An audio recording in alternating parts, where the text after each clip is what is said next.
जय श्री राम दोस्तों, आप देख रहे हैं YouTube चैनल ज्ञान स्टार प्लस।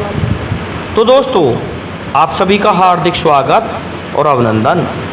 दोस्तों, आज हमने आपके लिए कमेंट चुना है श्रीमान सोनू मार्क श्लोका।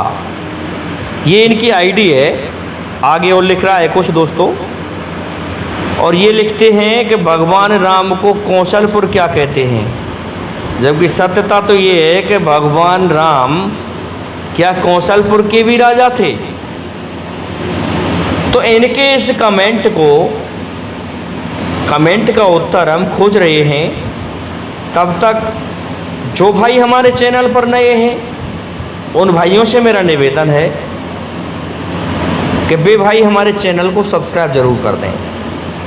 तो देखिए दोस्तों,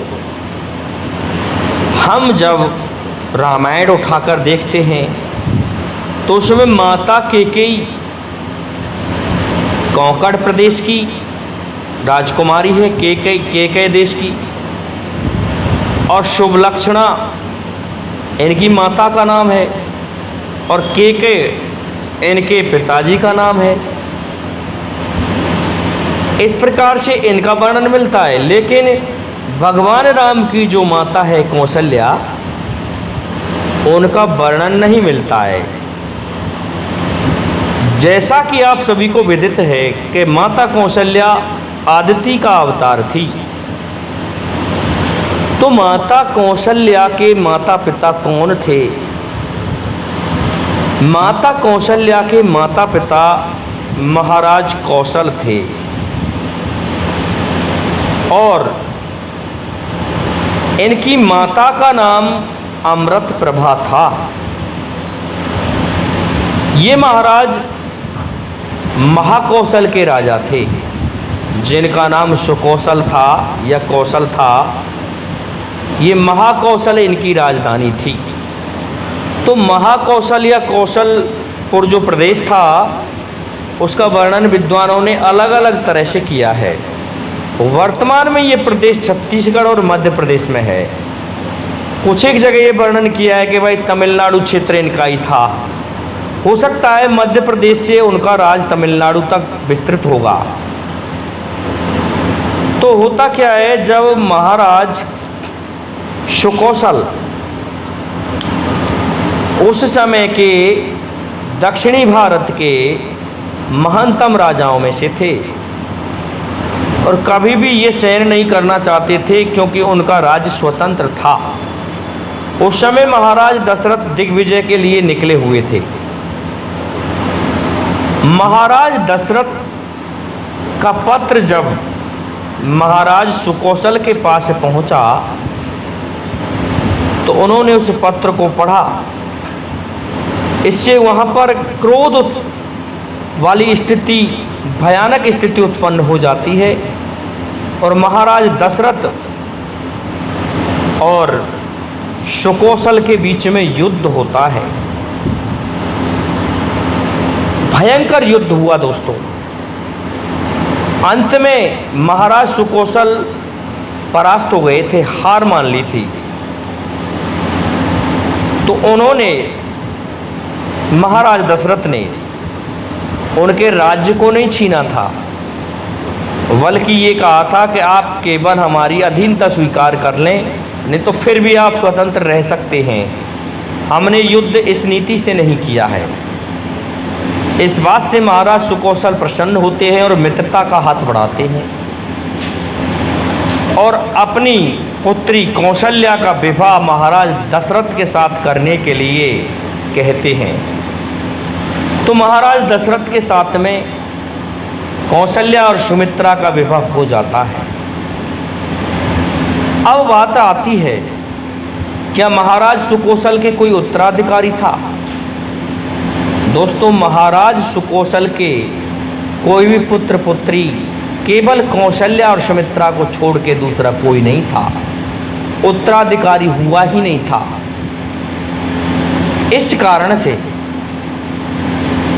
माता कौशल्या का नाम उस कौशल प्रदेश पर ही रखा गया, और ये वहां की प्रिय राजकुमारी थी, और भगवान राम इनके पुत्र थे।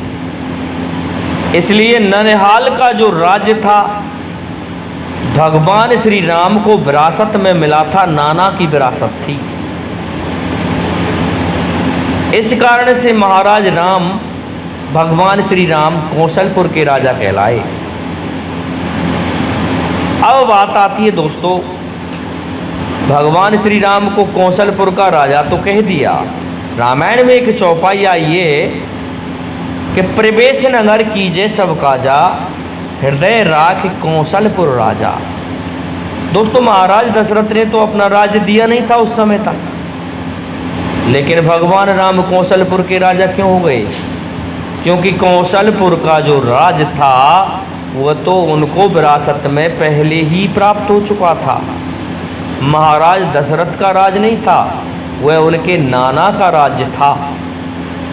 इसलिए कौशलपुर के राजा महाराज श्री राम हुए। और जैसा कि वो अवतार पुरुष तो थे ही, अपने पिता का राज भी उन्होंने अंत में लिया ही था। और जब वो अपने चौथेपन को प्राप्त हुए थे तो उन्होंने अपने समस्त पुत्रों में, अर्थात चारों भाइयों के जो पुत्र थे उनमें उस राज्य को बराबर बराबर बांट दिया था। अलग अलग राज्य के हिस्से दे दिए कि लक्ष्मण के पुत्र चंद्रकेतु वगैरह राज्य उस जगह का करेंगे, भरत जी के पुत्र वहां का करेंगे, और लव कुश के लिए अयोध्या का राज दिया था। इस प्रकार से भगवान राम ने ये झगड़ा पहले ही समाप्त कर दिया था। तो श्रीमान सोनू कुमार जी, यह पहेली आपकी यहाँ लगती है, आपका प्रश्न यहाँ लगता है कि भगवान राम को अपने नाना का राज्य विरासत में ही मिला था। ये नाना की विरासत थी। और आज भी छत्तीसगढ़ में भांजे का मामा पैर छूकर सत्कार करते हैं, ये नियम है। तो दोस्तों, मैं समझता हूँ इस प्रश्न का उत्तर आ गया होगा कि भगवान श्री राम कौशलपुर के राजा इस प्रकार हुए। आज के लिए इतना ही काफ़ी है, इसलिए हमारे इस वीडियो को लाइक, शेयर और सब्सक्राइब करें। साथ ही बेल आइकन को भी प्रेस कर दें, जिससे कि आने वाले वीडियो का नोटिफिकेशन आपको मिलता रहे। जय हिंद, जय भारत, जय जय श्री राधे, जय जय श्री राम।